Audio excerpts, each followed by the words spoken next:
We're talking about SNL, the history, the mysteries, and all the hot impressions and routines. But we're here for the numbers as well. So let's get statistical, so unpredictable, here on the SNL network.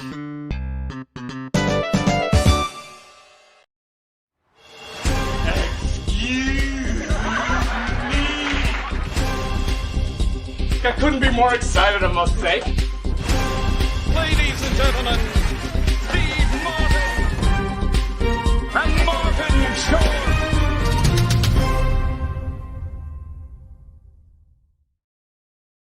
Yes, welcome on in, everybody, to the Saturday Night Network here for another Monday Night Roundtable talking about the Steve Martin and Martin Short episode of Saturday Night Live. And of course, Brandi Carlile as well, who is fantastic. By the way, I'm sure we'll touch on that later on in the show, but so thrilled to be with you on this Monday night to break everything down from this momentous week of Saturday Night Live, an episode that I think we'll be talking about for a long time and people will remember a ton from.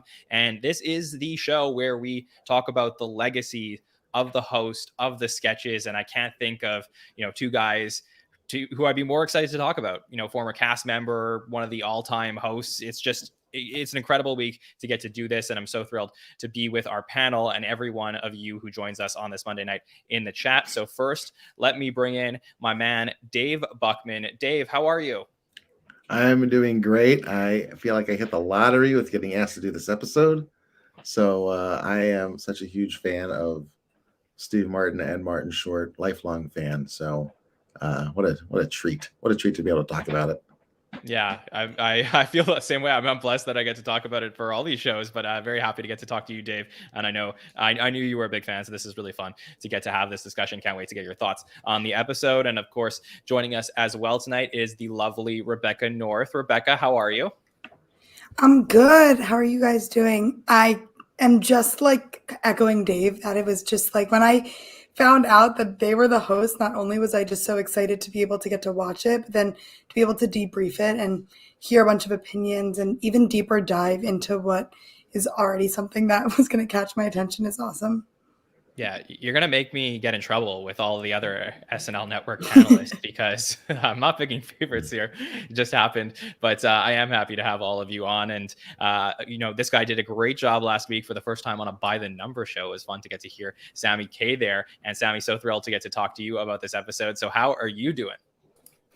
John, I'm doing great. That promo that you put in front of the episode tonight got me super pumped. I was not expecting that. And just a great time to be on the Saturday Night Network. I'm really excited to dig into this episode. The last time Steve Martin hosted SNL, I was in 8th grade.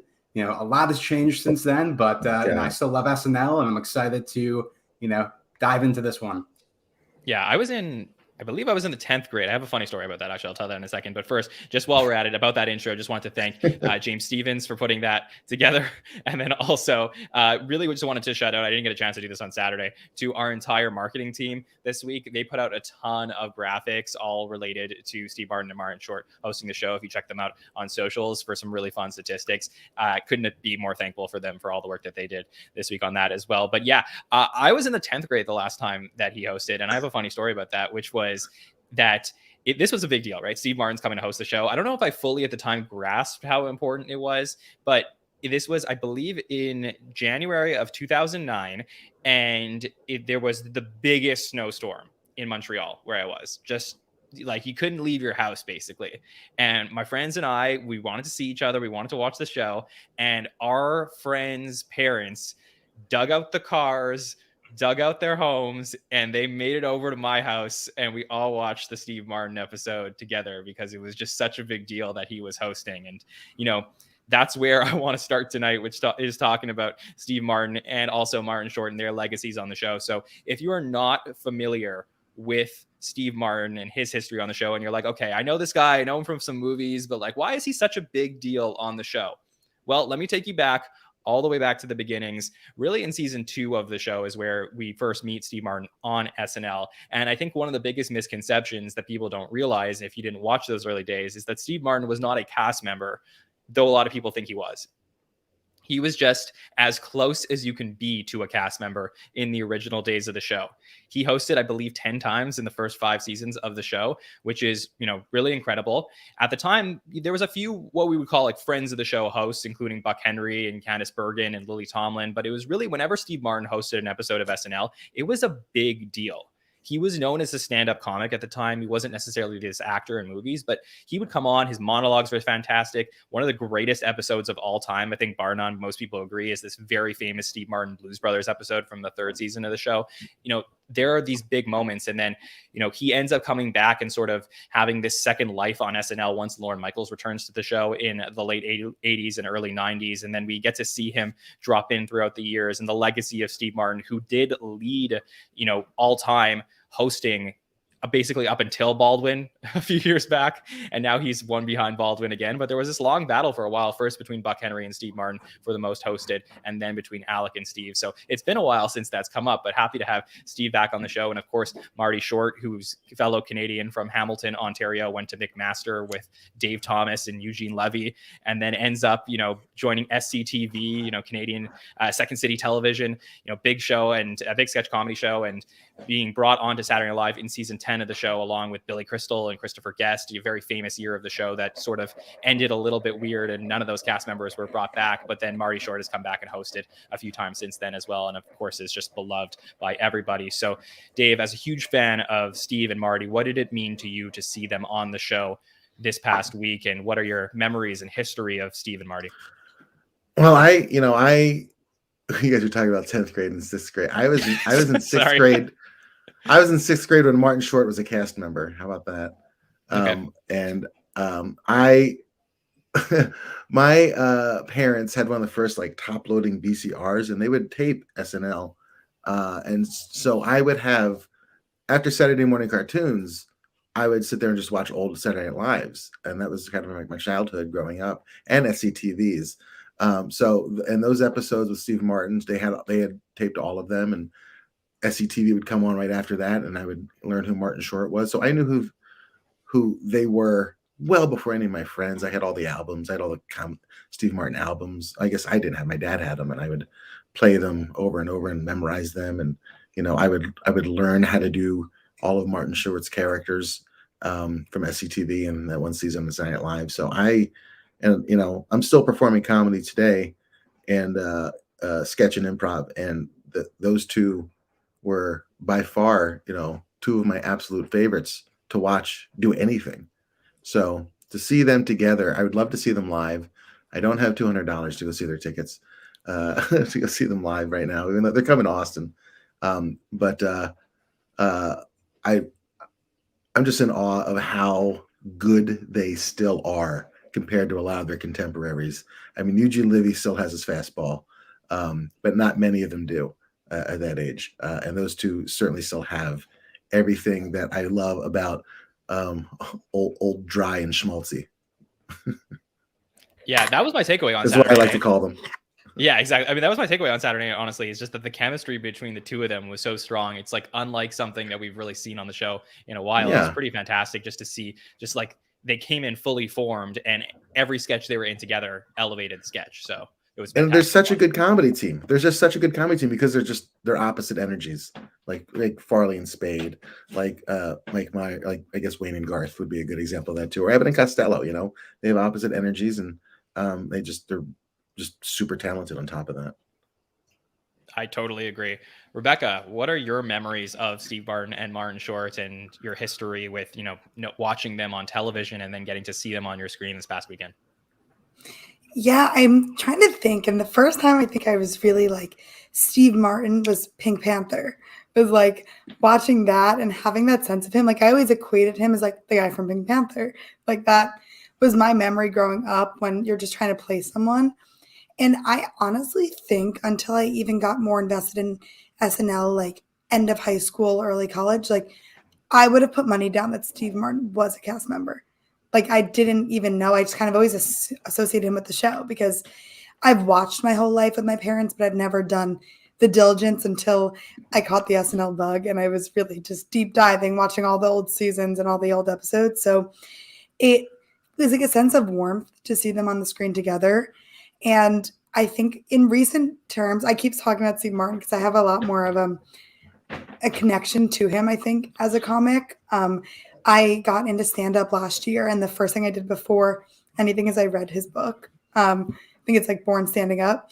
And it really kind of shaped and built the confidence in me to be able to go do that. And my style is a lot more him. I can relate a lot to him. Like, I think his jokes even hit more, but then Martin Short is like always just energy. And he could be in a room alone and just have a camera on him and like, we're going to laugh because it's infectious.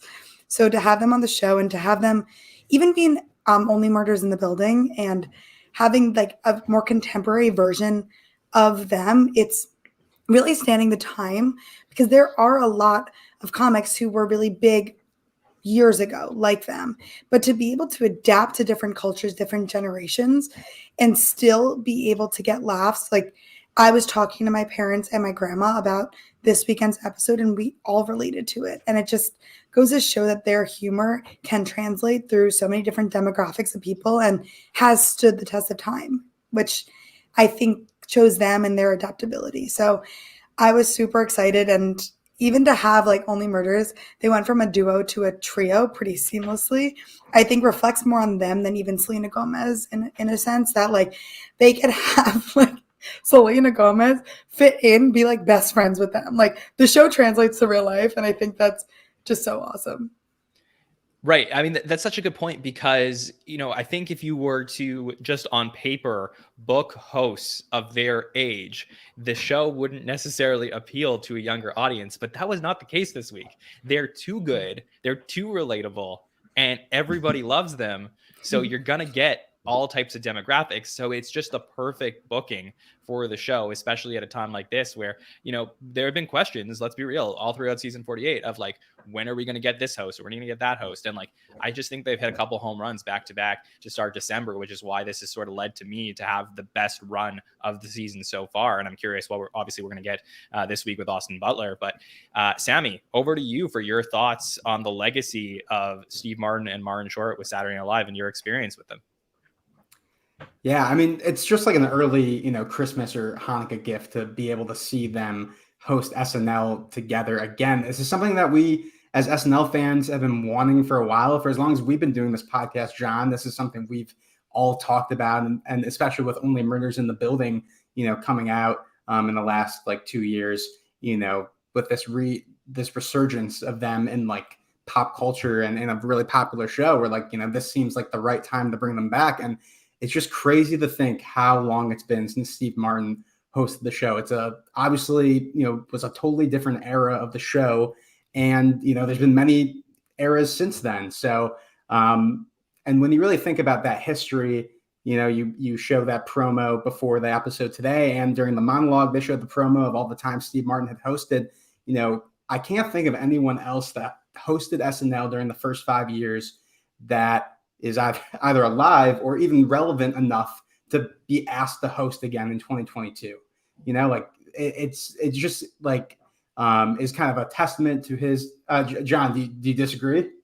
I think there's a few. Like, I think like Lily Tomlin is probably a good example of somebody. Yes. But with everything going on with their resurgence right now, I just think they're on the top of the list for sure. And Martin Short too is someone who was a cast member. Thinking back at he's probably, as far as like long tenured cast members or old people who were cast members 30 years ago. Besides like in the early 80s, someone like Eddie Murphy. You don't see people from that era of the show hosting as much as you do. So just everything about it really excited me. And Martin Short in particular also, he, hosted, I think, the Christmas episode in 2011. And that's a really good episode of SNL that, I've watched recently. It's still just like a really good episode. So, I just think for diehard fans like us, like this is just like a great moment. And, there's always these expectations that we have coming in, especially with someone like, when Adam Sandler came back to host again for the first time. And, Eddie Murphy and stuff like that. This is one where, we have such high expectations, but we should just really appreciate the moment and just be thankful that we even got this because, I really, with Steve Martin in particular, didn't know if we ever would. Yeah, and also wait, what you just said about like being excited about these hosts that like I know John doesn't necessarily agree, but like I'm reading here in the chat that like they replaced Chevy Chase with Selena Gomez. And the fact that they were able to adopt from someone who very seedy humor who would not be it would not get good like reception from people if Chevy Chase was booked on the show with him. The fact that they all meshed and their humor aligned back in the day, and the fact that they've grown as people also, I think really shows like their characters as two people. Yeah, I mean, like, I don't know if like they've changed as much as like people sort of like came around on Chevy, but I understand what you're saying. And like Sammy, I would agree. I think there's like a short list of people probably from the first 5 years that could still host the show. I don't think they're bringing back OJ Simpson to host the show anytime soon. So I think, yeah, I think it was pretty exciting to get them there this week. But like one of my main questions, overarching questions before we get into some of the sketches from the evening is like, is this it for Steve Martin on Saturday Night Live? Like, obviously we might get him for another Timers Club sketch, but do we think he will host the show again? Dave, I'd love to start with you on this one. What do you think? Well, he said publicly that that Only Murders is his last acting gig. He's hanging it up after this as far as acting goes. I don't know that would prevent him from hosting Saturday Night Live again, but I mean, he still has his chops. He's still really funny. He's still a really good writer and a really good performer. So, I think there's a big difference between acting in a movie where it's not always your vision and it gets kind of like watered down compared to Steve Martin coming to Saturday Night Live and getting to write whatever he wants and do whatever he wants. So I think I wouldn't count him out. I wouldn't count him out. For sure. No Father of the Bride 8 coming up, but maybe a 17th. And now that Alec Baldwin's probably going to be on a hiatus for a little bit, there's his open lane.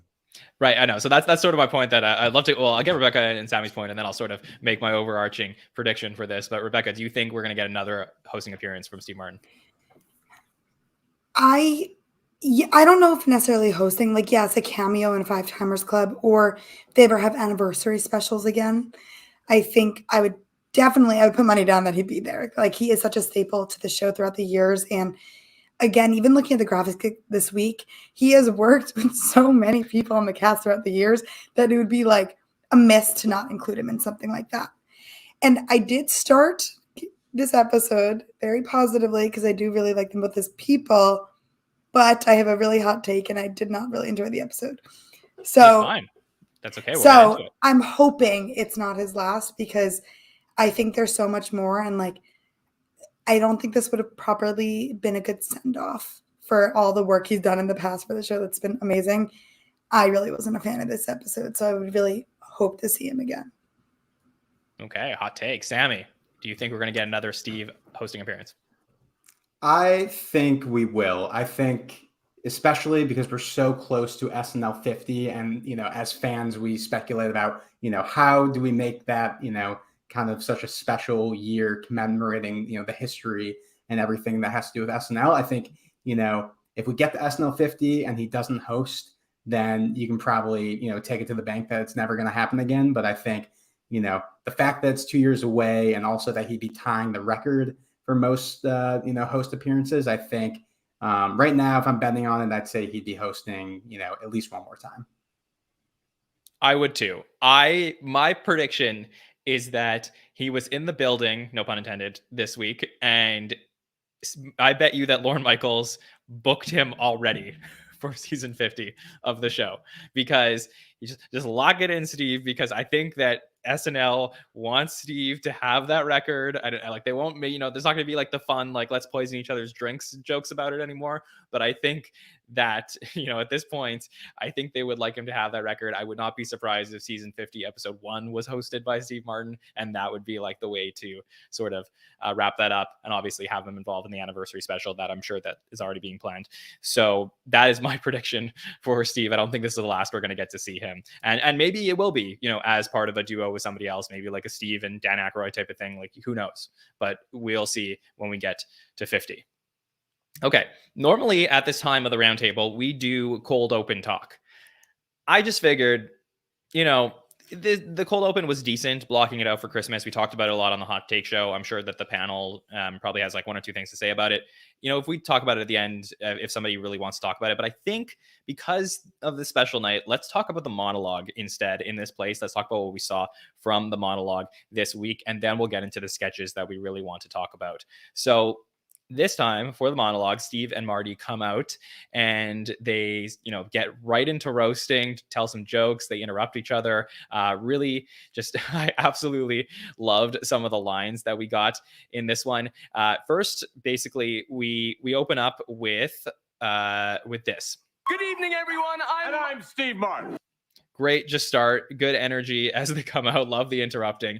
And then we really get into the best part of this monologue, which was them eulogizing each other.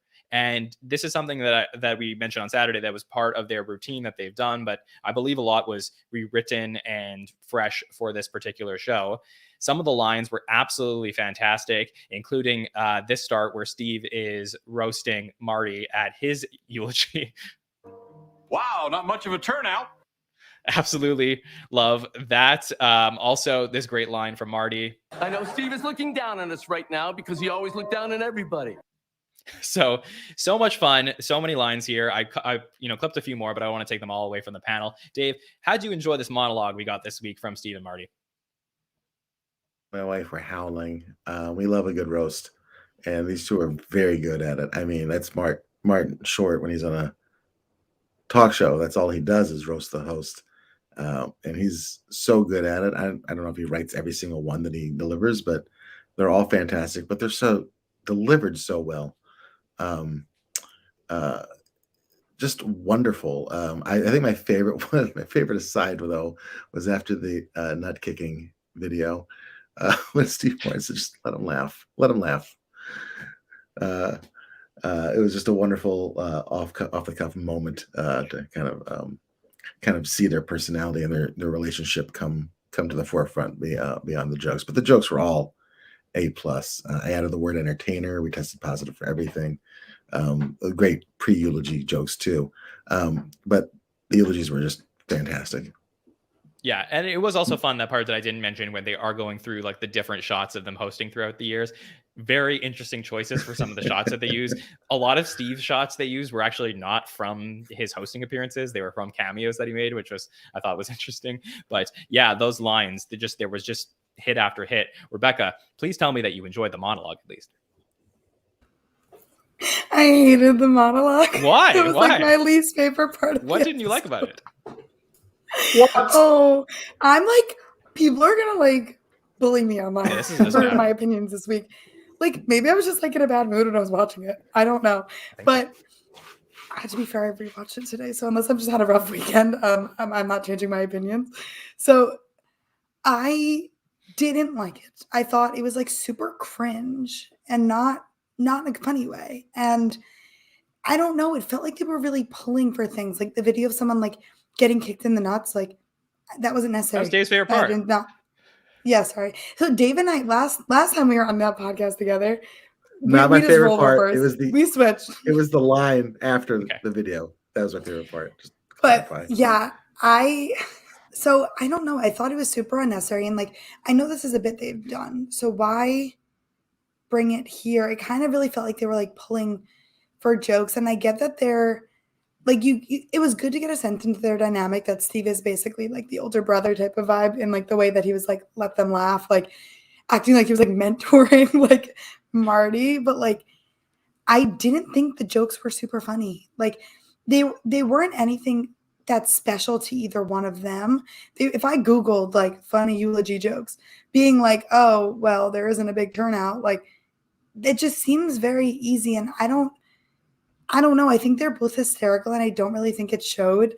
And then having Selena Gomez come in for 1 second at the end was super unnecessary. Like, were we all thinking like, she's going to be there. She's going to be there. Did I already know that she was in New York? Yes. Like I knew she was going to be there. At that point, but why did she have to come on? Like, I didn't think it was funny. Like, I was like, oh my God, when is this over here? Like the jokes were very basic and broad in my mindset. Like it could have related to anyone. And like, make fun of them then. If you're going to do a roast-ish style, like, go for it. And I feel like they were playing it really safe. You definitely can't Google this joke, which is this. Seeing you in your casket reminds me of that classic SNL sketch, Dick in a Box. You wouldn't find that anywhere on Google. No, you would not find that anywhere on Google. Like that, I don't know. All right, well, I'm not going to change your mind clearly, so we'll have to do it with some of the sketches. Sammy, let me get your thoughts on the monologue. Maybe I'll change your mind. Who knows? Probably not. Yeah, go but, for it. Well, John, you just stole my favorite joke from the whole bit, which was the Dick in the Box joke. I mean, I liked how, well, first off, to start off, the opening sort of joke where they have him kind of, play a little montage of all the time Steve Martin hosted, and then cutting to Martin Short's like really short montage. I thought that was funny. And yeah, I mean, I guess, the eulogy concept, I guess I didn't realize it. They've done this in their acts before. So, it was kind of fresh to me. And I thought they did have a lot of good lines in there, especially the one about how, the Santa Claus 3, how, why couldn't he die before he played Jack Frost in Santa Claus 3, which is probably the first movie that I ever saw Martin Short in. So that's another fun connection for me. I don't know. I just, for me, just you take these two guys and have them roast each other. I could have watched that for, another 7 minutes. Like, that should have been the longest monologue in SNL history. It's just them roasting each other. It gave me kind of vibes of the Jost and Shay joke swap, where they're trying to kind of one up each other. And I like that rhythm to it. I do think, looking back, yeah, maybe, the jokes could have been a little more, biting. I think Martin Short makes 2 separate jokes about Steve at a urinal, or something to do with the joke about him, only murders in the building streams for 32 minutes, which is how long, Steve takes at the urinal. That's like, I guess, low hanging fruit, but I also thought it was pretty funny. So, I don't know. Yeah. And right. And, overall, I just love seeing these guys being able to tell jokes on, stage at SNL. And as far as like the Selena appearance at the end, I kind of thought that was like an interesting choice for the show to make. And I think intentional to like not let them kind of be overshadowed by a bunch of cameos. I think going into the episode, a lot of us kind of thought like, oh, this is a big episode. We're going to see a lot of people show up, or you're going to see some sort of Platinum Lounge 5-timer sketch. And I think this monologue was kind of a statement that, for the rest of the show, obviously later on Kieran Culkin shows up and Selena shows up again, but like these guys are kind of like, hey, we don't need, all these kind of superfluous sort of appearances, even though I would have liked them and it would have been fun. They were able to make the show funny on their own. And I think the monologue kind of, is their thesis statement for that for the rest of the episode. Yeah, I also figured it out. It felt very award show, not very SNL. Like if they were hosting the Golden Globes, I would be like, that was amazing. But since it was a very different stage and different audiences and different vibe, I didn't think it worked. And maybe I was also a little like annoyed that it was a very holiday episode and didn't really let them shine in different characters that they could do, maybe more limiting. But I'm going to go into the sketches with an open mind. I think you should, because for the monologue, I would say I just thought it was fantastic, and it just could be for me because I like roasts, and I like it. I've always enjoyed the type of humor that's like, maybe this is a little bit bro-y, but like I always like it when you like rag on your friends, but like you secretly love each other and stuff, and like Steve and Marty are like could not be closer. Like, when I think it was like when Marty's wife passed away, like Steve was there with him for like a long time, and like, spoke at the funeral and stuff like that, like literally like gave a eulogy there. And it's like, I just know like how much they love each other. So for me, it's like, it's all labor of love. And then when they're making like sex jokes and stuff like that, like, I just feel like it's just, it felt like, I think somebody in the chat, it's Nick in the chat, said he enjoyed the monologue because it felt familiar. And I think that's what I appreciate about it is like, yeah, they could have taken some big swings, but the fact that it was like comfortable and it was pretty long too. Like, I think it just felt like pleasant to watch. And I was like prepared and set up for whatever was to come afterwards. Dave, did you want to touch on any of the other thoughts on the monologue? I just wanted to point out that Selena Gomez had 3 lines in this whole episode, and she stepped on 2 of them. Yeah, she was not. I said this on Saturday. I did not think it was a good choice to put her in the monologue, except for when like if you're trying to get the picture for social media, like I guess I get it, but for the actual structure of the show, didn't make sense to me at that point. But yeah, I don't know. I enjoyed this, so hopefully we can convince Rebecca for some of the other sketches throughout the night. Dave, you're up first because you're going to tell us the sketch that you want to talk about. I want to talk about Science Room. I love these so much. I love these sketches so much. We don't get too many recurring characters in this era of Saturday Night Live, and this is I'm so glad this exists because it makes me laugh every single time. I love the Sam Rockwell one. I love the Adam Driver one, and I love the Sudeikis one, and I love this one too. I love Cecily and Mikey in these every time. They just work. They're just the great joke machines, these sketches. I never get sick of them. I love the imagined relationship between Lonnie and her sister, although I wish they had kept her name Loney, which Melissa screwed up last time, and then Jason kind of changed the reality, like, oh, her name is Loney, and reaffirmed that in that sketch. I wish they kept that reality and called her Loney from here on out. That would have been great. I loved Marty and Mikey's knock-knock joke sequence. That was fantastic. And this whole sketch to me reminds me of this whole like genre of sketch of intelligent people asking dumb people easy questions that they still get wrong. And you can find that in Celebrity Jeopardy, and you can find that in oddly enough, Martin Short's Jackie Rogers Jr.'s $100,000 jackpot wad from that one season with Christopher Guest and Billy Crystal, Mary Gross and Jim Belushi. Great version of that. And then if you go even back farther in SCTV, they used to do Quick Wits, which predates Celebrity Jeopardy. Quick Wits also had Martin Short in that sketch, which was basically Eugene Levy as Alex Trebek with a panel full of idiots answering missing softball questions. And so I love that whole genre of sketch. I think this one is done really well, and I never get tired when I see that PBS Kids card come up. I get excited the way I used to when the Aurora Public Access would come up. I'm like, oh, here comes a good Wayne's World. Here comes a Wayne's World. Yeah. I agree. And to your point about the sketch structure and why this one works, in this era, whereas others don't, I'm sort of reminded through what you're saying of that sketch where I think it's like a game show sketch. I'm blanking on the name, where they show like a picture and I think it's called What's Wrong with This Picture. That's what it is. And yeah. And like, for the reason like stuff like that doesn't always work for me is because they never explain why the contestants are so dumb. But here it's like, they're just like dumb kids who just like are following, like who are just like open to like whatever anybody's going to tell them. So like here there's an actual logic to the sketch. You can buy into it and believe that she's actually listening to what her sister says. So I feel like for me, that's what clicks in this. It's because it's set in reality. Yeah, they want to get it right. Just like the Quick Wits contestants want to get it right. And just like the Celebrity Jeopardy people want to get it right. They think they're right and they're saying it with confidence, which is great. And there's this great Cecily and Mikey play it so well with this, like, it's like, I'm going to confidently answer this question wrong, but everything about my body language is showing zero confidence.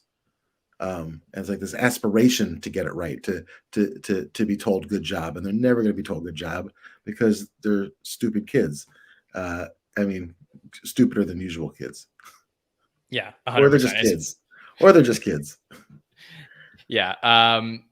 Rebecca, do you want me to start with you on this one or should I go to Sammy? I guess I'll just be the bearer of bad news at the end. So Sammy, All go. Right, let's go to Sammy first. Let's continue the good vibes. Sammy, what do you think? Yeah, it's the Science Room. It's what's tough about this one is that all 3 of these have been so great and the hosts have been so great in them. And I thought, Steve and Marty were really good. It's hard not to compare them to the other renditions of the sketch, and particularly Adam Driver's, I think might be my favorite, where I think he's just like maybe like the greatest current era SNL host, and would love to see him back. just the energy he brought to that. I thought it was interesting having the two of them basically playing, the Mr. Science, Dr. Science role and having them kind of be able to, play off each other, which, the recurring theme of this whole episode is just like the interplay between Steve and Marty is so great. And, there are a couple great lines in this one. I think my favorite is probably the kind of back and forth about, whether it feels good for the girl. You want me to play the lines? Would that make you more comfortable? Yeah. That'll be better. Yeah. All right. So here's Cecily's interaction with Steve. Even if something's small, it can still Feel good for the girl? Right. And of course, she says this is what her sister says. And, Steve's like, nah, that's not right. Like, your answer is very, very wrong. And we get this amazing line from Marty Short. Your sister, however, is very, very right. Yeah. Sammy? Yeah. I mean, that's easily like the line of the entire sketch for this one. Overall, we just saw this, I think, last season. So I don't know if I necessarily need to see it, this soon. It's not like a recurring character where it's like, oh, I'm so excited to see the Mikey and Cecily, child characters again. It's more like a recurring premise to me than a recurring character, if that makes sense, which I feel like a lot of sort of recurring sketches in this era tend to fall into that category where it's like, you don't know a lot about these characters other than they're dumb, which is fine. They're a joke machine, kind of like Dave said. But overall, I thought, it was solid. It was funny. Right. But the difference is like, these are the types of characters that we are craving for getting in this era of the show. Like, we don't get these types of recurring characters very often. Like, we didn't know like why Sue, the surprise lady, can't keep it in her secrets. We didn't need to know that. We just knew that she, exactly. So, but this is a throwback to what we got, 15 years ago, the last time Steve Martin hosted, that it was like, these are the types of characters that we love to see. Oh, can we get a Steve Martin in a science room sketch? How cool would that be? Right. Yeah. I just want to point out before we move on is that James from the chat noticed that that SCTV sketch is called Half Wits, not Quick Wits. Quick Wits was a 90s era improv show on television. Half Wits is the sketch you're trying to Google for right now. Awesome. Thanks, James, for pointing that out. Yeah. So, this is our 4th edition of the Science Room. We had it with Sam Rockwell, Adam Driver, and then Jason Sudeikis, and of course now Steve and Marty. So, Rebecca, was there anything in this that you found redeemable? Wait, yes. It was funny. And also, the clip you played being like, but it could still feel good for the girl. Like, they were funny lines. And I thought it was great. I agree with Sammy that, like, we didn't necessarily need this again, but I think they were just excited, like, oh, Cecily's back. And, like, we don't know how long she'll be on the show for. Like, let's get this one in because it always hits. Like, yeah, exactly. But, like, it always does well. But I was just more, like, looking, like, why is Steve Martin on the screen? This was a Martin Short sketch. And, like, he was the whole sketch. And I was just like, you could either work on a way better incorporating the two of them or do this as a solo sketch. I was like seeing that and like, do I think this was the best like science room ever? No, but I said it on this podcast multiple times. I love dumb humor. Like, it's dumb humor and like watching people be dumb and say dumb things. Like, yeah, that always gets me to laugh. But like, I thought Cecily and Mikey did well as per usual. This one I thought was good. Like, I laughed like during it, but I was more like, oh, okay, why is Steve Martin here? Like what I'm relieved that that's the only thing you didn't like about it. Yeah. It's a fair point. It's a fair point. I want to jump in on like what Rebecca just said. And yeah, I think that for me is maybe like the missing piece to where, if they were to kind of switch up the format a little bit more in this rendition, taking advantage of the fact that they have two hosts and, bringing in some sort of element to where you have maybe Martin Short as like the Mr. Science character, and then Steve Martin, comes in and there's some kind of variation. I think would maybe have made this a little better for me, as opposed to like splitting their lines up into two different characters. Yeah, I think if you're Lauren, Marty is like, sorry, Marty has that Sarah Sherman vibe of like the high energy, and like she would be a perfect person to do this type of sketch too, where it's just like freaking out. And like, even if they had Steve Martin like agreeing with the kids or even further aggravating, I think that could have been better used than splitting the lines, because his delivery wasn't the same vibe. So if he was giving that all like losing his mind type of energy, I think that could have been stronger. But since he still was more calm and collected, and like we are saying that they're contrasting personalities, but we've seen Steve Martin like go off on a camera, and like we've seen him be like the most high energy and be like just silly and goofy, and like we could have used that here. I think if you're Lorne Michaels, you're looking at show flow.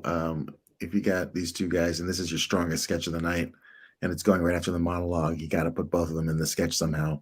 I think that's why we saw a lot of them together until Weekend Update, and then they started splitting them up after that. But I think, he knows that most people kind of nod off after Weekend Update. So if they're tuning in to see these two guys, they want to see these two guys in as many sketches as possible, front loaded. I agree. And I also think that there were a couple other lines that from this sketch I just have to play that I really laughed hard at. Rebecca, I figured you must have liked this line. Free Brittany? Come on. Yes. No, that one was a good one. And also like Free Britney, like stuff has also come back up with Brittany Griner. So it was like extra relevant again. So that line was good. Didn't think of that. That's very fun. But I have to say, I'll give you a peek behind the curtain. My Saturday night, which was very crazy. I was obviously here for the Hot Take Show. I got to watch the entire episode, but I was working and I had to watch some of the episode on the way home. So I just caught, the science room just as I was like driving up to my house, and I was watching it, and I laughed so hard at this line. I don't know why this got me, but every time I hear this, I laugh so hard. This is my favorite Mikey Day line in a while. Josh, what do you want for Christmas? Oh, to find out what happened to my brother. Yes. What happened to his brother? Like, that was amazing. That was so fun. Every time I laugh at that. I was clipping it out this afternoon and laughing so hard. I can't wait for the Loney and Josh movie to come out and get to find out what's going on with all these families. Yes. And what a dichotomy between Loney's sister teaching her about sex stuff and Josh's brother being missing. Just crazy. So maybe I'm wrong. Maybe we did learn some things about the characters, and renditions. So I eat my words on that one. Exactly. So we did ask our audience every single week. We put out some polls on social media, and thank you for participating in those today. So you can find them on Twitter or Instagram at the SNL Network. And we said, which one of these was your favorite one that you've seen now that we've had 4? So we had Sam Rockwell, season 43, Driver, season 45, Sudeikis, season 47. And here are the results. I'm very interested to see what people would say. And here we go. Which episode of The Science Room was your favorite? Yes, Jason Sudeikis, first place with 51% of all respondents said Sudeikis. That was last year when we did the whole Loney situation. So, which I believe was in Dress, but then I think they put that one up. Then Adam Driver came in second place with 26% of the vote. Sam Rockwell with 22% of the vote. The Martins, Steve and Marty, 1% of all respondents said that this was their favorite. Doesn't mean it was a bad sketch. Just, people agree with me. I'm just saying. Yeah, that's I don't think we've ever put up a 1% on the screen before. So interesting. Okay. Rebecca, let's talk about a sketch that you do want to talk about. So I love the Please Don't Destroy sketch. I mean, they don't reinvent the wheel. And I think that's what's so good about them. Like as people, and like, yes, every single sketch they've had is just an awkward vibe of like something happening, the quick going back and forth between all three of those guys. And I thought this one was just brilliant in the way that like every single thing they said was a setup and just kept being a setup. And then like, it was very, I can't quite like put my finger on why this one like just sent me. Like I was like cackling while watching this, and like again, maybe it's I'm just a big Please Don't Destroy fan, and like I like that there's set up punchline, and we knew what was going to happen, and it shouldn't have been funny. It like should not have been funny, like, but it was really funny every time. Like after we first saw them like talking about Sarah Sherman being like disgusting, oh your ex, blah blah blah, and then her popping on the couch, like that was the biggest gag.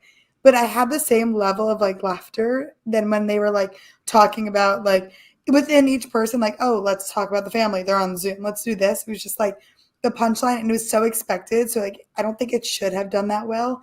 But I think that the way that they always, the cinematography and sorts of like the way the camera works and the camera's quick, and having Sarah Sherman's dad, who like, if you do follow Sarah Sherman outside of the show, like she talks about her dad a lot. Like he is a character in her life. So like it made sense that like, well, it didn't make sense because like, why was her dad on SNL? But like it made sense in the fact like her relationship with her dad, I think it really just tied together, and I just felt like satisfied after watching it, and I just really enjoyed it.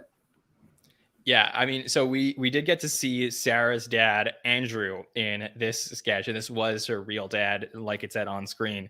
And he had some crazy lines in this one, which was great. I particularly pulled this one when he was on Zoom, where he said this. If anyone talks crap about my daughter, I'll hunt you down, and I swear to God, close out of that one. That was so great. Yeah, he definitely improved this. So this was our 11th Please Don't Destroy pre-tape that we got, and we had some fun appearances. Obviously, the guys were in this: Sarah, Andrew Sherman, Chloe, and then Steve and Marty, and of course Michael Che comes in this one as well. So yeah, building the world. Che solidified it too. Like also like seeing him in a sketch is like seeing Sarah Sherman's dad in another sketch. So it was the same element of like, whoa, you're there. Yeah, and I don't know who played the stenographer in this one. I got a little bit of like Fred Armisen as the stenographer, and that he once did that as a recurring character, but that was kind of fun. But yes, Michael Che in this one. ABC, always be kind. So wonderful. Every time, just once a season, we get him in something good like this. So that was really great. Sammy, how did you enjoy our Please Don't Destroy pre-tape this week? Well, first off, got to shout out Nicole, with the fantasy draft. The fantasy draft this year has made SNL like even more fun to watch, and seeing Che appear in the sketch, I kind of gave a little fist bump at my house. I'm like, good for Nicole getting one more point on the board. Took her out of last place. But second to last now. yeah, second to last. No, I enjoyed this one for sure. I'd say at first, when they were just kind of riffing between Martin and Ben, just like, kind of ripping on Chelsea, to me, like those jokes were almost like more mean than funny to me, even though this isn't like a person we met. They were just really, really mean, and I wasn't laughing a ton. But then when it kind of drops into, the beat almost drops in the sketch of where Chelsea is, back together with John, and she's in the room and all these people start popping up. That's when I like start, dying during the sketch. I mean, the rhythm of these PDD sketches are always like very kinetic and make me laugh a lot. I found the use of Steve and Marty to be fun but brief, with Marty being upset that they call Steve their favorite host, and just, what a perfect sort of way to capitalize on the fact that you have two hosts in one episode to like kind of make a joke like that of one being the favorite host. I thought that was very funny. It's too bad that SNL's not on in June, because, we always have the Mother's Day bits where, the cast brings out their mothers, and, never a chance for the cast to bring out their fathers. And it'd be really funny to see Sarah and Sarah's dad like in a sort of, Father's Day sort of thing, but probably something we won't see. My one note on this, which is a small thing, was Higgins, Steve Higgins. Was he not on the Zoom? And I'm pretty sure I didn't see him there, which I feel like is a missed opportunity to not have him involved in anything with this sketch. I think would have been fun to have him pop in, but maybe, with all the kind of like nepotism baby stuff, they want to keep that separation for them. But overall, I thought this was a really fun PDD outing. I didn't even think of that. That is so smart. I didn't even think they should have done that. I don't know why. Missed opportunity. Absolutely. So, Dave, I would love to get your thoughts on the Please Don't Destroy pre-tape, and also the placement of the PDD tape, because I think that this is the first time we've gotten it, right out the gate. So what do you think about them moving this to the front of the show, and how did you feel about the overall pre-tape? I had written that down. That was a very early slot for them. I was very impressed. I thought it was a pretty good one. I want to get the stats later this week on how many fathers have been on Saturday Night Live. I know we've met Molly Shannon's dad. We've met Abby Elliott's dad. We met Chris Elliott's dad on Saturday Night Live. I wonder how many other dads have been on Saturday Night Live. I guess you can count Higgins.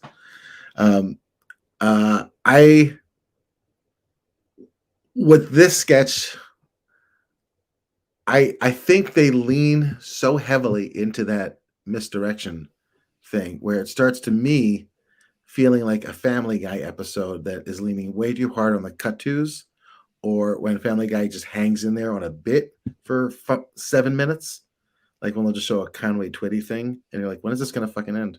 Oops, sorry, didn't mean to curse.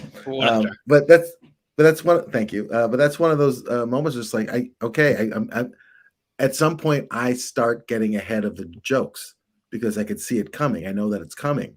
And the way the misdirection works is I don't see it coming. And the way any comedy works is that the comedian is ahead of the audience. And the minute the audience gets ahead of the comedian, they're tuning out. They're looking at their phones. And so I got to the point where, like, yeah, it's funny, but it's the same rhythm each time. So it's the diminishing return on the laughs for me gets smaller and smaller because I'm used to it now by the end of the thing. I mean, where they take it is fun. And, I loved Andrew Sherman. I thought he's a star in the making for sure. I hope we get to see him again in other sketches. I think, let's make him a featured performer. Why not? He's got so much charisma. He's got so much crazy alpha male charisma. And is for me, what this cast is missing is some alpha maleness. Not that like I'm like, yay, alpha male energy, let's bring back the 90s. But if Che's not going to be in sketches on the regular, let's get like one Will Ferrell guy in there. Let's get one Rob Riggle guy in there to give me that energy. And that's my biggest takeaway was Andrew Sherman being the alpha male that we need this season. Yeah, it's so interesting to me how my problem with the monologue is that the eulogy was the same exact rhythm through and through, and like you loved it. Then here, I love that it was the same rhythm and you didn't like it. Like, I guess that I'm kind of being hypocritical because I literally just commented on that I didn't like the monologue because it's the same thing. But I guess I don't know. It's just so interesting. Like, what makes people laugh? It's just an observation I'm having right now. Thank you for that. Yeah. So the what I said last time that Please Don't Destroy did a pre-tape earlier in the season, and this is my overall take of how I feel about this if you missed it, which is like I love when PDD pre-tapes basically have set up that the door to the office is like this magical place where like anybody can walk through at any point. And that's really like what you're watching. And that's what's fun is because when you see a Please Don't Destroy video, you're now surprised of like, okay, who's going to show up in this one? So for me, it's way less about the rhythms and the specific, tone of the sketch where it's like, okay, here's the line and here's the new person showing up. I was evaluating that less because the PDD is already set up for me that like anybody can show up at any time. And especially on a night where it's the Steve and Marty episode, I was watching this thinking, okay, now really anybody could show up. Like, is this the place where we just get Chevy Chase randomly? Like, that's the type of thing that like that could have happened in this moment here. Obviously it didn't. And I do like where they where they went with this, but going back to like, the one that they did for the Miscellaneous episode where you had all types of cameos and stuff. Like, I love the fact that we have this like built in, place on the show where anybody can come in to any single pre-tape and to any single PDD pre-tape and add to the existing premise that they're going for. So for me, like, as long as it's not like, I don't need the three guys, like I'm happy to have just different people show up and give a little bit of a twist. And I also love that basically Sarah Sherman is sort of the fourth Please Don't Destroy guy where she's just in every single one playing somebody different. So I think like that's really fun for me. It's like the Rob Schneider and all the Adam Sandler movies. Like, it's just cool that, she's there and a part of that. And I think, on top of everything else that she's doing, absolutely kicking ass at the show. It's just fun to have her a part of them. And now her dad too. So yeah, that was a lot of fun. All right, Sammy, what is the sketch that you want to talk about? Yes, I would like to talk about the Christmas Carol pre-tape. I believe we confirmed that's what it's called.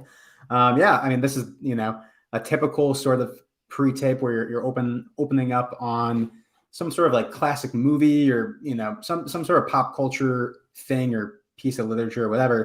And Sorry. Came in a little early there. You want to finish your thought? No, just don't have an accident. Yeah. Anyways, yeah. So Martin Short's playing Scrooge, and I don't know. This sketch gave me a lot of vibes, and I think a lot of people have made this observation of a great classic SNL sketch, Farewell, Mr. Bunting, where you take something like Dead Poet Society, for example, in that one, or A Christmas Carol in this one, and you just when you least expect it, it turns into some just incredibly violent turn of events with a lot of great escalation where you have Martin Short trying to give some money to Sarah Sherman's character, who is an orphan. And John, if you wanna cue up that clip now, you can go ahead. And I play my clips when I want to. All right, there you go. Yeah, I don't know. To me, this just felt like something you would see in like an SNL Christmas special compilation, to where you have like these classic all-time great hosts and SNL legends with Martin Short and Steve Martin gain to play with this current cast and do something that I don't think we've really necessarily ever seen them do on the show before, doing something so in the pre-tape kind of style violent. I mean, I guess you can go back to a different form of violence with Steve Martin in, I think, a pre-tape from the mid 2000s where he's choking out Alec Baldwin to replace him as the host of that episode, which is a great pre-tape. But yeah, no, I mean, another thing I found funny about this is that you see Sarah Sherman show up, and that's like the moment where I knew like this sketch was going to take a turn, even though she, I guess, didn't even write the sketch. I think it was a Mikey Day and Colin Jost written piece. And I don't know if I have much else to say other than I thought that the violence was really funny. A lot of great escalation between bouncing the coins off the icicles. I think at a certain point it's like intentionally shot to look like that scene on the beach in Saving Private Ryan, where like everything is going wrong and everything's getting super violent and over the top. And the only thing I kind of have a gripe with, and I think I've talked about this recently on the show, where SNL has a sketch and instead of like figuring out some way to end it or ending it like a second earlier, they make it into like some ad. Like in this one, they make it an Apple Pay ad. Nothing about that really added anything to me. And if anything, I just didn't think, I didn't think it was that funny. So, but otherwise, I thought this was like a really quintessential kind of classic SNL Christmas sketch. For me, this was an absolute classic. This was my favorite sketch of the entire season so far. And I loved every moment of it. And Farewell, Mr. Bunting for me is probably like one of my top 5 favorites of all time. So for me, getting sort of a reprise of that was really cool here. And like they picked the right host for it. I think that Marty and Steve were like so well cast. I think Marty obviously did a fantastic job in this one. I will play a couple lines and then we'll head over to Dave and Rebecca for their thoughts as well. But basically, I loved the, how, much of a space cadet Marty was about the whole thing and why this was actually happening. And then you get the different townsfolk who are just yelling at him, including Mikey and Molly. This crazy old man is whipping coins into the eyes of orphans. Which is so great. And then I thought Molly was fantastic in this, who we have not seen enough of on the show this season. But and like that was so much fun because like throughout the chaos, you get this like, these accents that are playing and everything like that. And I loved the escalation here. I love like the surprise effect of it. And for me, the moment of this entire thing has to be when Tiny Tim comes in and is just begging him to please just stop. And he's like, okay, I'm just gonna flick the coin onto the ground. I'm gonna put it right in front of you. And it just, everything goes wrong. And the shot of Tiny Tim, I can't do it justice on a podcast, but just Tiny Tim going down the sewer for me was my like favorite shot of the entire season. Laughed so hard at that. Dave, did you enjoy this one? Yeah, I thought it had great acting. First of all, great acting. Martin Short killed it. Wonderful job being Scrooge. I have a friend right now, Amber, who's a female doing Scrooge in a Christmas play right now. And that is a challenging role in and of itself. So I thought Martin Short completely nailed it. Good twist to the Scrooge ending. I think, to your point about Tiny Tim, I thought that was a great moment of heightening because it was basically the same bit, but the way you heighten a lateral move is to make it an actual real kid. That's amazing. That's an amazing move because that's what kicks off the acceleration of heightening from there on out. So I thought that was a great way to kind of shift that into gears to let's throw this kid down a manhole. But I think the biggest thing for me is finding out today that Sarah didn't write it. And I think that is a huge thing, because I think at the beginning of last season, everybody's was talking like, would Sarah have to conform to SNL, or would SNL evolve to meet her? Because we all knew that she's like the future of comedy. And I think this is a great example of SNL following her lead. She didn't even write it, and we all assumed she did, because this is her genre of comedy. And here we have the head writer and the senior writer writing in her style. That is huge. That is huge culture shift for Saturday Night Live, and good for them for following the lead and evolving. Totally agree. And I also want to thank our friend Eric in the live chat who flicked a coin into my eye tonight, but I appreciate that. Thanks, Eric. But, you know, there's so much good to say. Rebecca, are you on the Christmas train with us as you're watching this one and enjoying it, or do you feel differently? This is my second favorite sketch. I mean, this one was good. I was also shocked that Sarah did not write this. I was like, oh, this has her name written all over it. The second she was the first to get her eyes gouged out with the coin, I was like, oh, classic. Like, she wrote this. It makes so much sense. This one was this was funny. I mean, Farewell, Mr. Bunting is like, and like, if I'm going to show a new friend, that's how I judge sketches. If I'm going to show someone, like, let me convert you to SNL. And I'm currently living with two girls who are from New Zealand and have never seen it. So I was going through this, and Farewell, Mr. Bunting was that one that I was like, that is so good.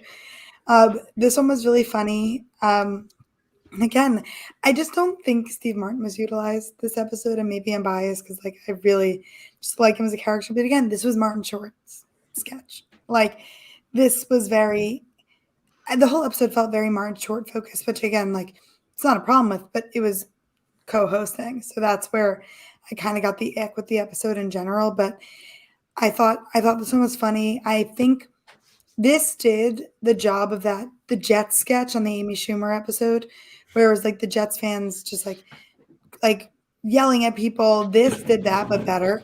So like the guy in the Jets sketch with the wheelchair that like Amy Schumer went and dumped on the ground and then came back. Like, this was like Tiny Tim at the end had the same like connotation, but just they did it better here.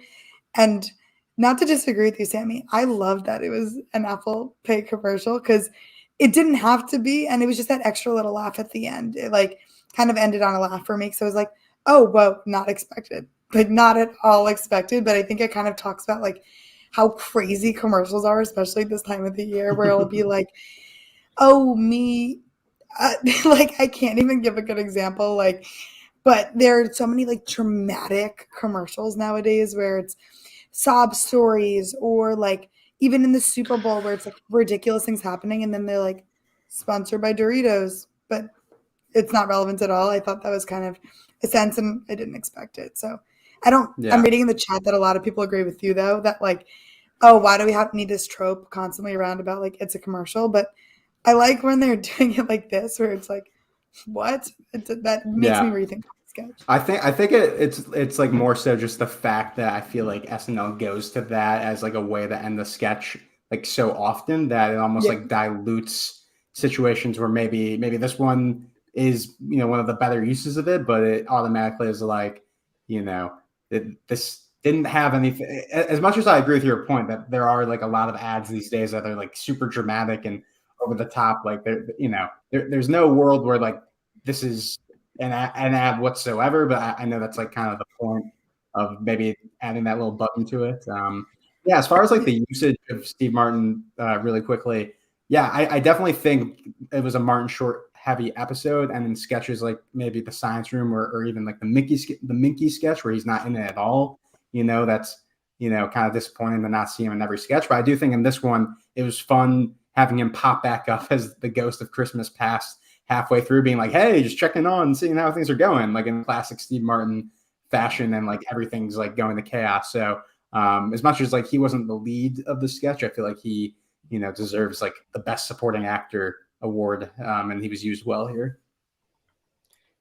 Yeah, I do think that, Rebecca, you are sort of convincing me a little bit that there is a point to be made there about the fact that this is really like an episode that is headlined by Marty, and Steve is sort of second billing throughout a lot of the episodes. So I can buy that. And to the point about, the end of this sketch and whether they should have ended it with the commercial, I don't mind commercial endings a lot of times, but I do think in this sketch, it is a very good point that they could have done without it, because I did clip the end of this sketch, not the commercial part, but the actual ending of the scene, which was Marty saying this.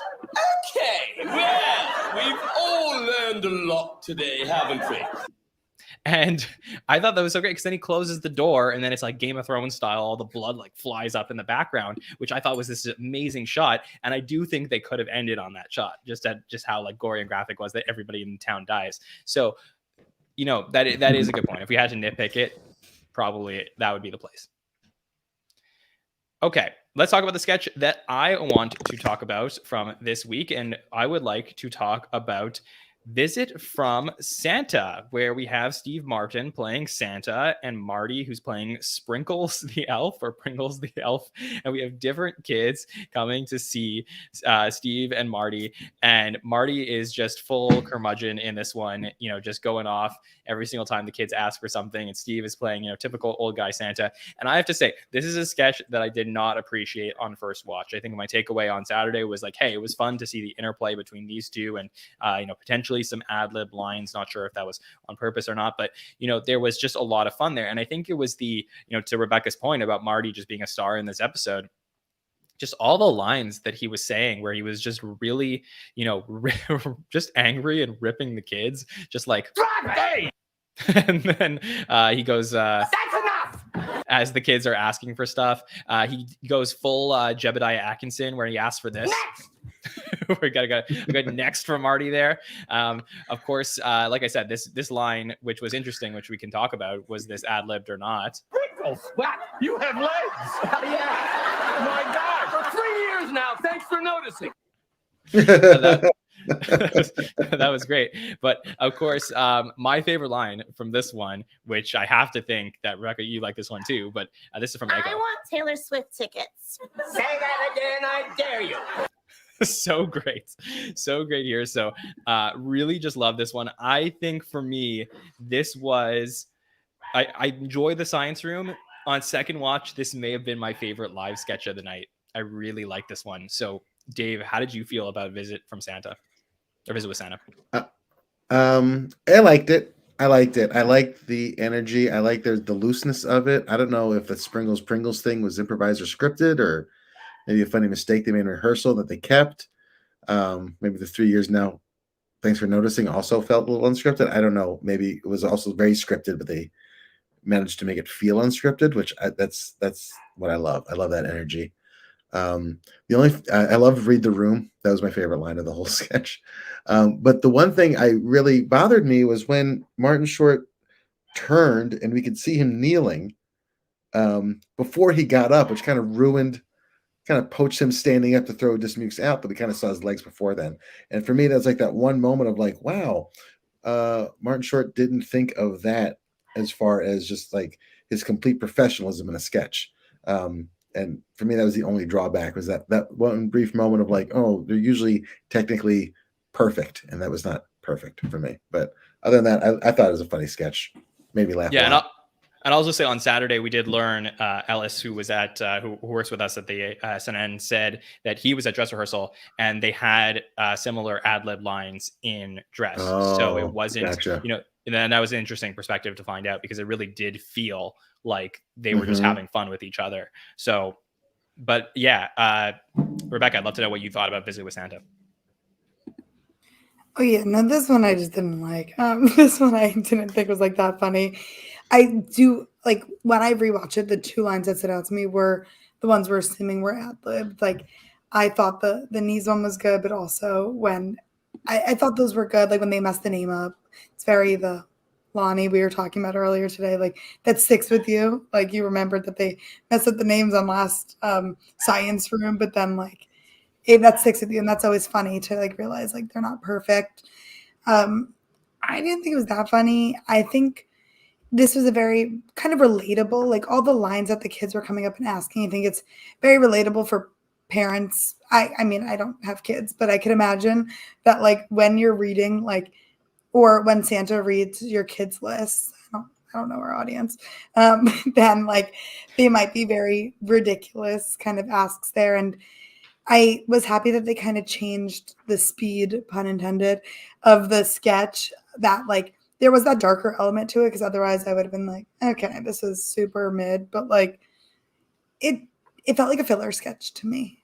It seemed like they could have cut it. The episode would have been not affected without it.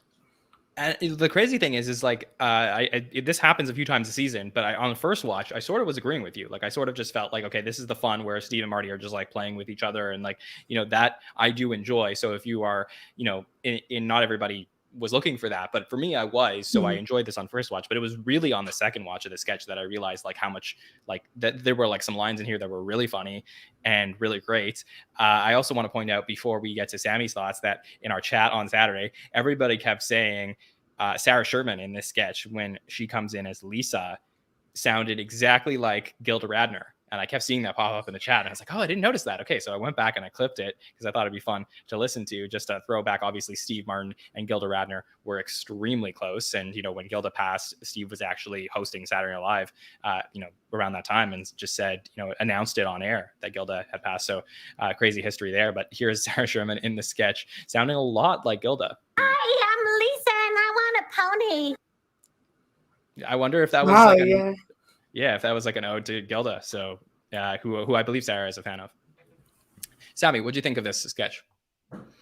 Yeah, I think very similar to you, John, like on the night, like one of those sketches where it's like not getting too invested in it and didn't really do much for me. And also I think this is my favorite live sketch of the night. Like it gave me exactly what I wanted from the episode, which is the back and forth between Steve and Marty. Like again, like similar to what you said, the loose feeling of it, the kind of improv vibes to it, I was getting was a lot of fun. The thing that I was thinking about while watching the sketch a second time was, wait, are these supposed to be like a mall Santa and a Santa elf, or are they like supposed to be the real Santa, or do they think they're the real Santa because they're trying to figure out how they're going to get all these kids like gifts for Christmas? And I feel like if you're a mall Santa, you don't really care like what a kid is asking you for Christmas. You kind of just say like, all right, yeah, sure. Like hopefully your parents get that for you. So like the idea that I don't know if that was intentional, but me like going back and thinking about it, like this makes it even funnier to me that like they're these mall Santas that are trying to do the job of real Santa to the point where they need to find drugs to accomplish that goal to get all the kids gifts on Christmas. So I think, you know, I don't know if that's intentional, but reading into it more into the sketch made it extra funny for me. And then I do want to shout out Sarah again. Just like a running theme throughout this whole season. I feel like she's able to take a part that, you know, I thought everyone else in the sketch who were playing kids were good. You know, Chloe played a very convincing, you know, kid. Like she had a really good voice for that. And it was good to see Dismukes in this episode and that he wasn't shut out. But she was able to just take like one line or two lines of dialogue, totally have a fully formed character, original, sort of funny voice, and just made it something that could have been like to a different cast member just than playing a little kid. She made it funny. Like the actual vocal inflection that she gave that performance made it extra funny. So she has I don't know what she has. She has maybe a special sauce or she has speed or something that's making her you know, work extra well on SNL. So 100%. Okay. Dave, is there anything else from the episode that we didn't touch on tonight that you just want to bring up? Let me think. I think the one thing that bothered me, first of all, I loved Mickey Carmichael. I thought that was a funny sketch. There might be some haters out there. I can see why there would be haters for that sketch, but made me laugh a lot. I loved Heidi in that sketch so much. I thought it was so hysterical. But the update piece with Mikey and Chloe, I want to talk about very quickly. First of all, great Scarlett Johansson impression, very wonderful Scarlett Johansson impression. But the rest of it made me very, It made me very angry. I just felt such a lazy piece of writing and such a lazy reason to bring out these impressions. It felt like a bit that they did at a party and they married with like, it wasn't funny that like impressions, but they're sexy and they just didn't have enough there to do it. I just would like to see, if we're going to see her do just impressions on Update, they need to all be new impressions. I don't want to see Meryl Streep unless she's contractually obligated to give us a Meryl Streep once a year. But all that kind of, for me, pooched the brilliant Diane Keaton later on in the episode.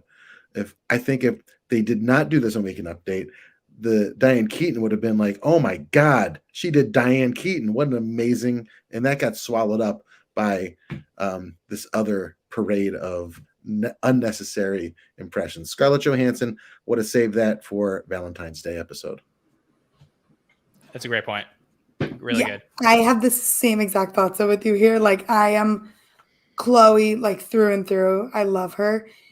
I was right when she started doing impressions, I was like, oh yes, this is good. And then the second she starts with Drew Barrymore, it's like an eye roll. It's like, you follow her on social media or you know her work, and she could do so much more different impressions that she's not showing on her show. Like, I was just like waiting for the Nicole Kidman one. I was like, okay, I'm glad that didn't happen. But like, there was so much potential, and I love just seeing people's impressions. And I feel like in the past few years, we really haven't gotten those all up sketches where it's just people showing off their impressions, aside from Chloe and Melissa. But besides that, like, I was so hyped when they came on the screen, saying what they were going to do. And then the second Drew Barrymore came out, I was like, oh no, please give us something new. So I completely agree.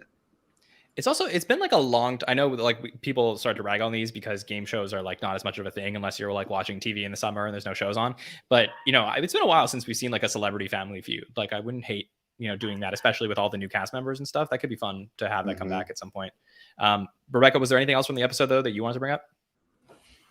Yeah, I just wanted to like give Brandi Carlile a shout out. Oh man, I thought she killed it. Like, am I surprised? No, but like, I don't think I've seen like a Brandi Carlile performance in a while, and it was just like, wow, that was good. Like, I went back to rewatch, and I was like, I don't know, I just want to like, just couldn't. It would be remiss if I didn't shout out like how good she did and like how captivating on such a big episode to get a big musical guest. Yes, but kind of like when people will go on and play their classic songs, and I think, I don't know, just was so happy with her performance. She was fantastic, really, and rewatching that and just seeing them again, like even the first one, I believe was a song that she didn't do, and like those like came out like 15 years ago or something like that. But like the second one was so good too. It was just like everything was really good. So really impressed with Brandi as well, and we'll see if she got some MVP votes this week when we get to our polls in just a little bit. But Sammy, anything else from the episode you want to bring up? Yeah, I mean, the only other thing I want to mention is the Father of the Bride sketch, which I thought, like, it's funny because I just watched Father of the Bride for the first time like 2 weeks ago.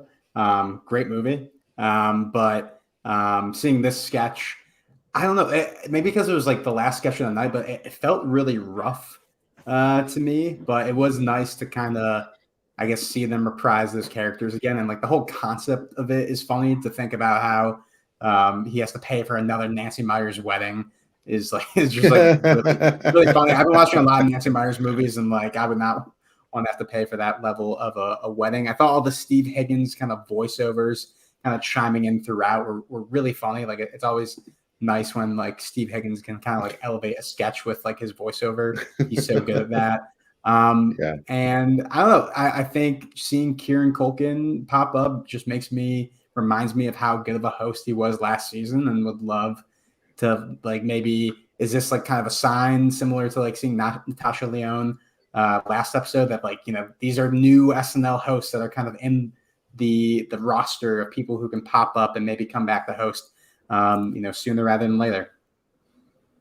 I have to say, because I guarantee no one else will be saying this, Selena's outfit when she came out here was like the biggest slay. Like, again, did she need to be in the sketch? No. I thought they were going to incorporate her, let her like give her a joke or do something. So was I very disappointed with how they utilized her being there. I thought they could have done a really good cameo. They didn't, but her outfit was like that whole pink thing. I don't know, it was so good. And I know probably no one cares to hear that, but like look it up again and like look at the details because she looked so great. All of our fashion forward listeners love to get your fashion tips, Rebecca. So don't sell yourself short. Yeah. Speaking of rough, Sammy, listen to this. I've seen bigger lumps in oatmeal. Which, by the way, I believe was improvised. Pretty sure, from my understanding. But it was pointed out to me, this was a line. This is not the first time that he said a line similar to that on Saturday Night Live. Let's go back to 1984, the second episode of season 10, when Marty Short was in a password sketch and said this. Bad fit, dear. I have seen bigger lumps in oatmeal. Put them together and make one good one, honey. So bigger lumps in oatmeal is something that he said again. Amazing. So yeah, that's a fun callback. So thanks for the chat for pointing that out. I think somebody on Reddit actually pointed that out. So I appreciate that we could play that on the show tonight. So we pretty much covered a lot of stuff. I know Dave brought up Minky a little bit. I guess we'll talk a little bit more about that one and Father Bride throughout the week, especially on our patron feedback show coming up on Thursday. But just some miscellaneous notes from the episode. So obviously, first time we get a cast member shut out of the episode, Michael Longfellow, who's just had a crazy rookie season. Mikey Longs. Sammy, how are you feeling? Mikey Longs gave you no points this week. I mean, I'm not feeling great, especially you're putting me on the episode with Rebecca, who just took the top spot in the draft. I knocked you right out.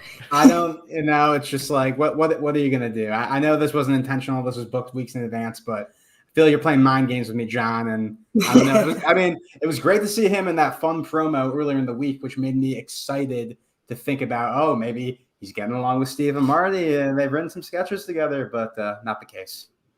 No Mikey Longs this week, but we'll talk more about the draft when we do another draft. That'll be in our Superfan Takeover that's happening right after Christmas on that following Monday, the 26th. And we'll get into that after this run of episodes. But Cecily Strong also had a big moment in the episode this week in the cold open, which we didn't talk about. Her 900th SNL sketch. So she's only the third member of the 900 sketch club. That includes Kenan Thompson and Phil Hartman as well. So creeping on up there towards sketch number 1000. We'll see if she gets there by the end of the season or perhaps at the beginning of next if she decides to stick around or come back to host. But very fun for Cecily Strong. Congrats to her on that. So let's talk about some of the other polls that we put up this week on social media. So we had one big question was Marty Short was hosting for the fourth time. We had our 4 Timers Club that we ended up putting up on socials this week. I'll read out the names to the audience in case anybody forgot who is in the 4 Timers Club. So we have Monty Python's Eric Idle and Michael Palin, Paul Simon, who is a 4-timer, Ashton Kutcher, Dana Carvey, Lindsay Lohan, Cameron Diaz, Louis C.K., James Franco, Charles Barkley, Emma Stone, Woody Harrelson, Kristen Wiig, and now Marty Short. And on social media, we said, who do you want to see join the 5 Timers Club? So let's go around the panel and pick one name from that list that you would like to see be part of the 5 Timers Club. Dave. Oh, sorry, Dave. We're going to you now. Okay. Boy, oh boy. I need that list again. I'm so sorry. I know you. No problem. All right. So here's the 4 Timers list. Eric Idle, Michael Palin, Paul Simon, Ashton Kutcher, Dana Carvey, Lindsay Lohan, Cameron Diaz, Louis C.K., James Franco, Charles Barkley, Emma Stone, Woody Harrelson, Kristen Wiig, and Marty Short. Oh, I'm going to go Cameron Diaz. She's in one of my favorite underrated sketches of all time. The Holland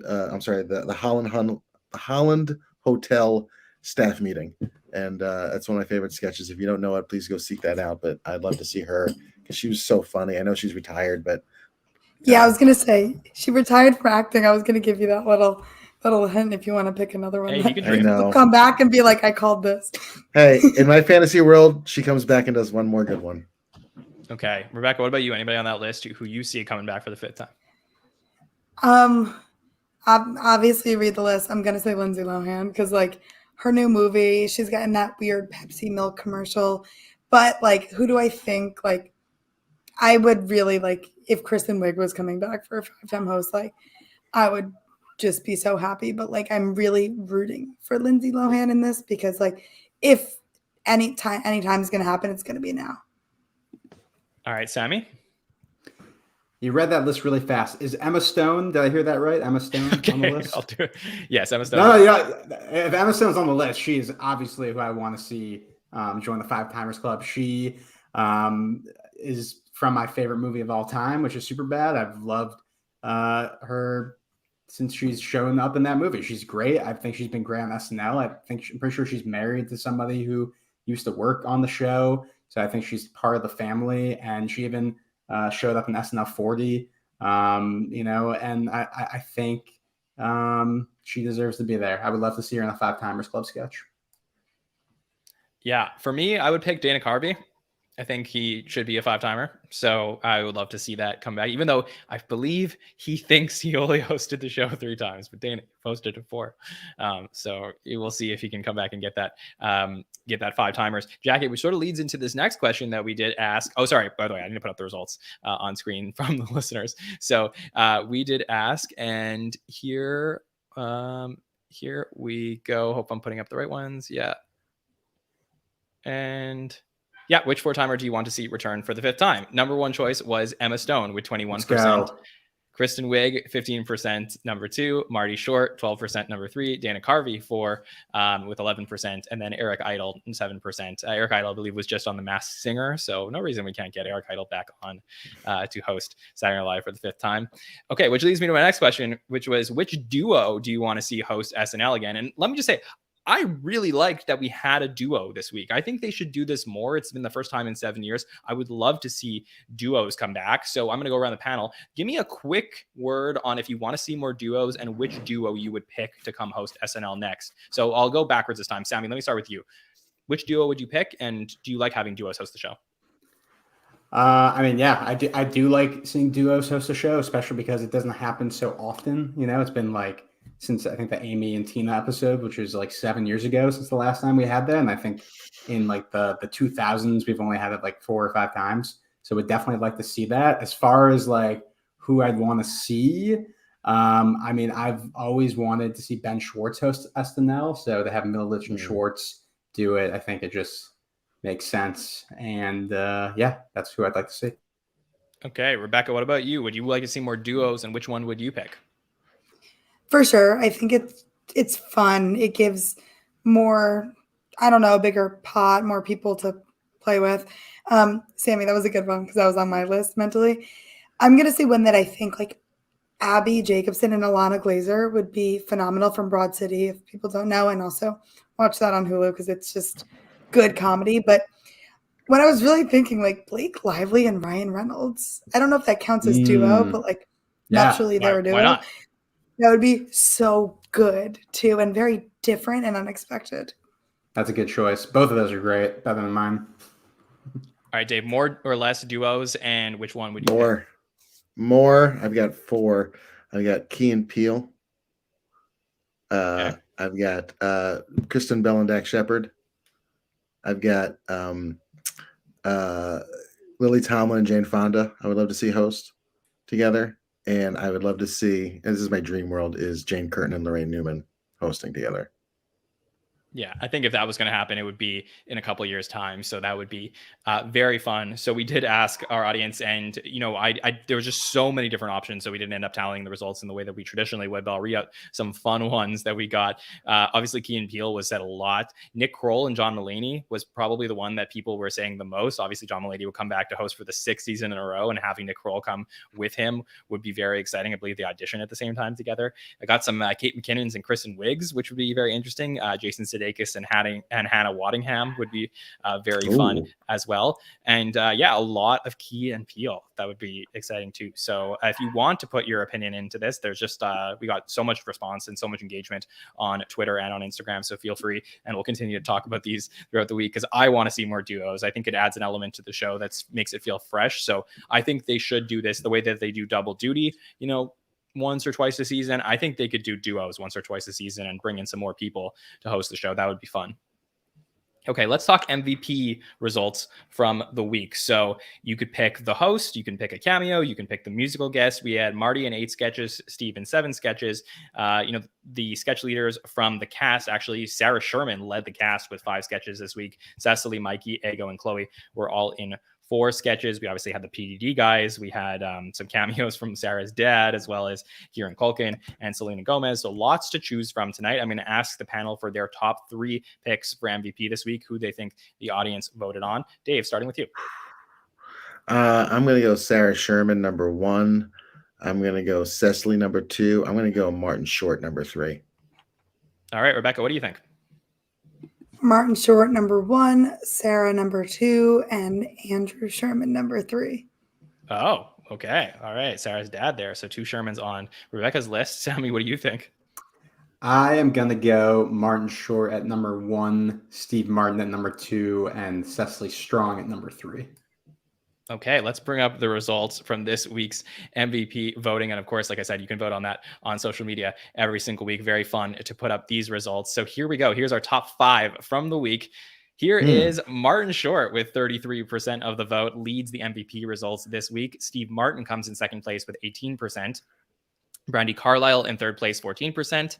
So great for Brandi being up there. Musical guest Sarah Sherman in fourth with 12%. Cecily Strong in fifth with 8%. And yes, Rebecca, Andrew Sherman was in sixth place for this week. I was honestly deciding between Brandi and Andrew Sherman. I was like, how cool would that be if he was on this list? Yeah, we got a ton of votes for Andrew Sherman. I thought that was pretty funny. I was like really hoping you just make the top 5. But yeah, Andrew Sherman came in sixth this week. So Marty, Steve, Brandi are 3 headliners, then Sarah Sherman, then Cecily Strong.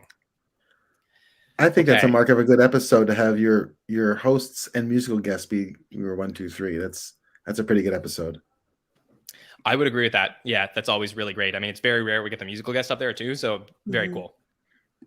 All right, we're going to have more conversation about this episode on Wednesday night on our By the Number show and on Thursday on our Patron Feedback show, where we'll also look ahead to the Austin Butler episode. But for now, let's talk about our expectations for what we're going to get from Austin Butler, who I picked in our draft during the summer of terms of people who have never hosted that should host the show. Here he comes in for the Christmas episode with musical guest Lizzo, who was previously double duty earlier this year. Now Lizzo returns as the musical guest. So let's do our expectations. Rebecca, you seem excited to talk about this. So let's go to you first. What are your expectations for Austin Butler this week? So also for some background on Austin Butler in general, obviously we know him as like the new Elvis, and he completely did amazing work for that role, and will really show that, like, I think this will be a good episode with him hosting for the first time. But he is was one of the classic Disney and Nickelodeon extras in a way. Like, he was in so many, look up his discography. He was in so many different shows that he just would pop up. It's like Zoe 101, Wizards of Waverly Place. So he was one of my first crushes ever. So I'm really excited about this. He was in a show that I watched growing up, The Carrie Diaries. So he's been around forever, and obviously dated Vanessa Hudgens for a million years. And he's always been a name, and I feel like he was never getting his credit. And I don't think that up until Elvis, which was a major casting for him. And if you looked up the other names he was going against, Harry Styles was probably next in line, major names. And the fact that he took it and then did with the role what he did and did not disappoint. I think it's going to be an awesome episode. Obviously, due to not so great circumstances, Lizzo is now the musical guest.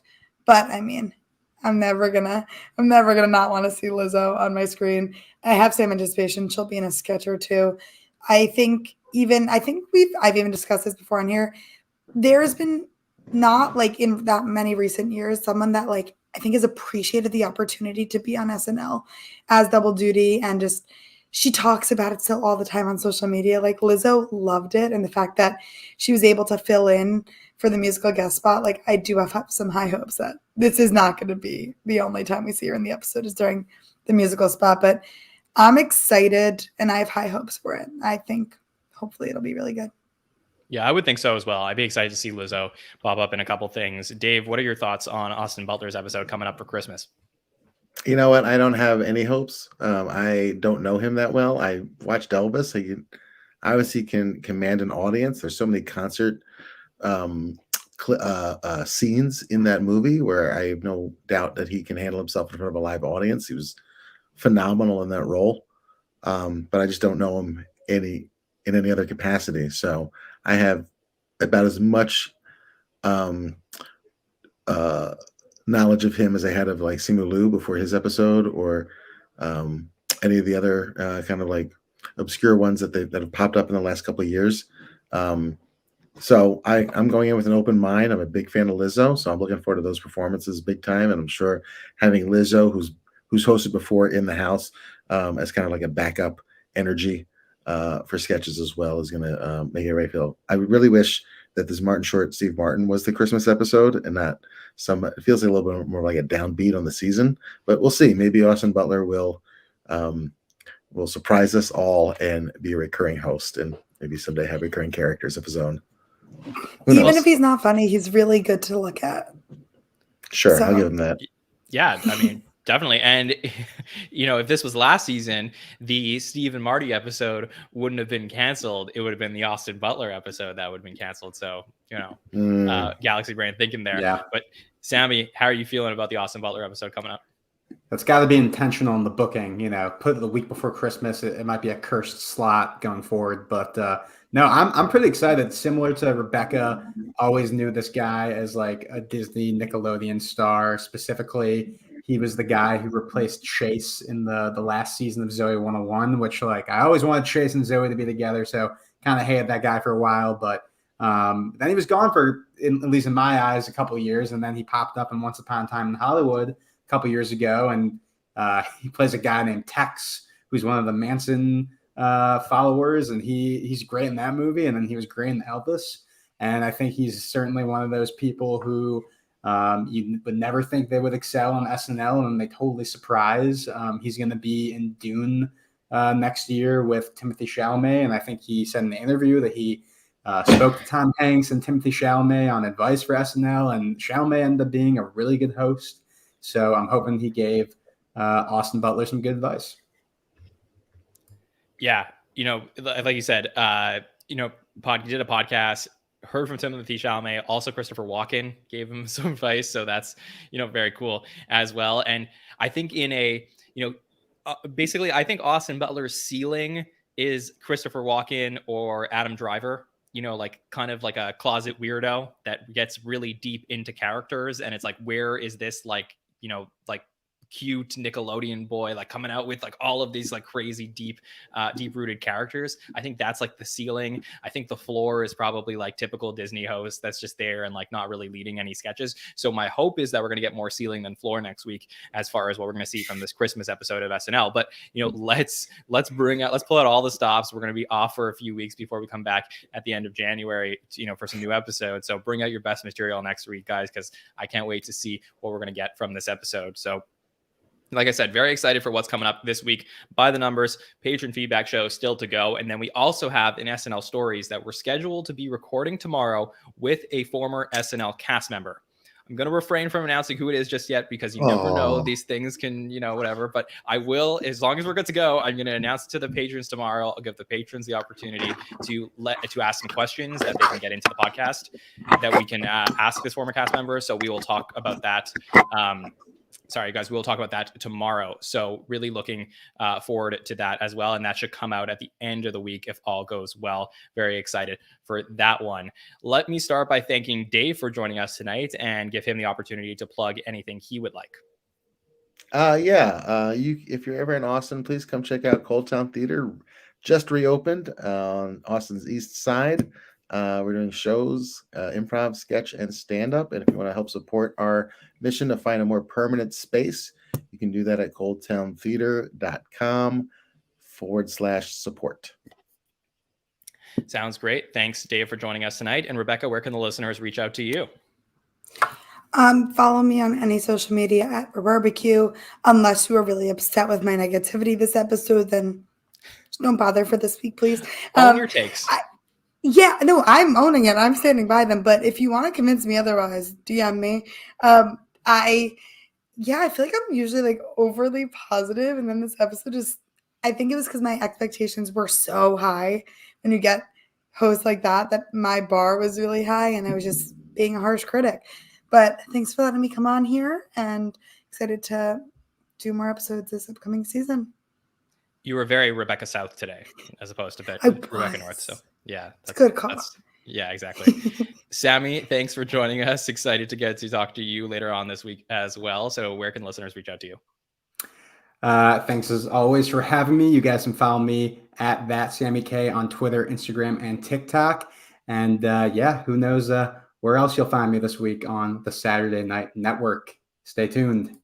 Yeah, to find out everything we are doing, you can follow us on social media, Facebook, Twitter, TikTok, and Instagram at the SNL Network. Like I said, we put out some amazing charts and graphics, including all these statistics about Steve and Martin Short this past week. So you can find those on social media, thanks to our great team who put all of those together. So for Dave Buckman, Rebecca South, and Sammy Kay, I want to thank everybody in our chat tonight for joining us on this Monday night. My name is Jon Schneider from the Saturday Night Network. We will see you next time, everybody.